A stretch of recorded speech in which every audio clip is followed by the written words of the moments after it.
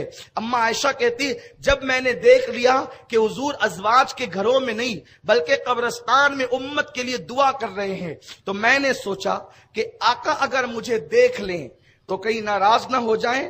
میں پلٹی، کہتی ہے میں پلٹی اور میں تیز تیز چلنے لگی، اور تیز تیز جب چلنے لگی تو میں نے سوچا کہ حضور علیہ السلام کے میرے حجرے میں پہنچنے سے پہلے میں پہنچ جاؤں، کیونکہ حضور علیہ السلام نے اگر مجھے دیکھ لیا کہ میں قبرستان تک حضور کے پیچھے پیچھے آئی تو کہیں آقا مجھ سے ناراض نہ ہو جائیں۔ لیکن وہ رسول جس کی نگاہوں سے خدا کی ذات نہ چھپی، اس کی نگاہوں سے اماں عائشہ کا آنا اور جانا کیا چھپ سکتا تھا؟ بخاری شریف کی حدیث ہے، امام بخاری حدیث لائے ہیں، آقا فرماتے او میرے صحابہ جب میرے پیچھے نماز پڑھا کرو تو رکوع اور سجود صحیح طور پہ کیا کرو۔ یہ امام بخاری حدیث لائے، اصح الکتب بعد کتاب اللہ، کہتے ہیں جب میرے پیچھے نماز پڑھو تو رکوع اور سجود صحیح طور پہ کیا کرو، کیونکہ میں تمہارا رکوع بھی دیکھتا ہوں اور میں تمہارا خشوع بھی دیکھتا ہوں۔ رکوع نام ہے گھٹنوں پہ ہاتھ رکھ کے جھک جانا، نبی آگے ہیں، کہتے ہیں میں تمہارا رکوع بھی دیکھتا ہوں، اور یہ نہیں کہا کہ جب تم نماز پڑھو، بلکہ نہیں، جب تم میرے پیچھے نماز پڑھو تو اس وقت رکوع صحیح طور پہ کرو، میں تمہارا رکوع بھی دیکھتا ہوں، اور جو دوسرا جملہ ہے تمہارا خشوع بھی دیکھتا ہوں۔ یہ خشوع کس چیز کا نام ہے؟ تو محدثین کہتے ہیں خشوع یہ دل کی کیفیت کا نام ہے۔ خشوع اس کو کہتے ہیں کہ تم اللہ کی طرف کتنا دھیان لگا رہے ہو، اس کو خشوع کہتے ہیں۔ اللہ کی بارگاہ میں کتنی عاجزی کر رہے ہو، اس کو خشوع کہتے ہیں۔ آقا کہتے ہیں بخاری شریف کی حدیث، میں تمہارا رکوع بھی دیکھتا ہوں اور تمہارا خشوع بھی دیکھتا ہوں۔ پتا چلا کہ میں تمہارے ظاہر کو بھی دیکھتا ہوں اور میں تمہارے دل کے خیالات کو بھی دیکھتا ہوں۔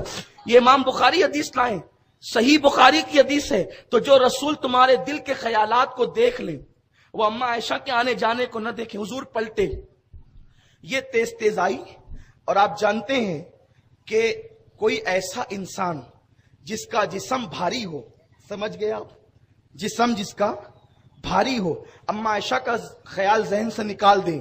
مثال کے ذریعے موٹے جسم والا کوئی میری طرح ہو، اگر تیز ہم چلیں تو سانس پھولنے لگتی ہے نا، اور اگر رنگ گورا ہو تو چہرہ لال ہو جاتا ہے۔ جو لوگ تیز چلتے ہیں گورے رنگ والے موٹے لوگ، یہ ایک مثال تھی۔ اب اس مثال کو چھوڑ دیں۔ اماں عائشہ جسم کے اعتبار سے اخیر عمر کی طرف، جب آقا کریم کی ظاہری آخری عمر تھی تو جسم مبارک کچھ جو ہے وہ برکت والا تو تھا ہی، اس میں مزید برکتیں ہو گئی تھی۔ آپ سمجھ گئے میری بات کو؟ کیا کہنا چاہتا ہوں؟ اماں عائشہ کا جسم دبلا نہیں رہ گیا تھا، جسم بڑھ گیا تھا۔ جب وہ تیز آئی اور تیز چلی تو آپ کی سانسیں پھولنے لگی۔ آپ حجرے میں آ گئی خیر سے، الحمدللہ حضور نے مجھے نہیں دیکھا، لیکن چونکہ حجرے میں چل کر کے آئی تھی تیز قدم، تو آپ کی سانسیں ابھی اپنے پر نہیں تھی، آپ سانسیں لے رہی تھی، اور سانسیں تیز لینے کی وجہ سے آپ کا چہرہ سرخ ہو گیا تھا۔ تو میرے سرکار حجرے میں آئے اور فرمایا او حمیرہ، او حمیرہ۔ سرکار نے اس رات اماں عائشہ کو کیا کہا؟ یعنی اس وقت ان کا رنگ سرخ ہو گیا تھا، لال ہو گیا تھا تیز چلنے کی وجہ سے، کہا او حمیرہ سرخ رنگت والی۔ اب آگے کے جملے، تو یہ سمجھتی ہے کہ اللہ اور اس کے رسول نے تیری حق تلفی کی ہے؟ اللہ اس کے رسول نے تیری حق تلفی کی ہے؟ اماں عائشہ کہتی ہے میں خاموش رہی۔ میں نے عرض کی آقا آپ قبرستان میں اس وقت کیا کر رہے تھے؟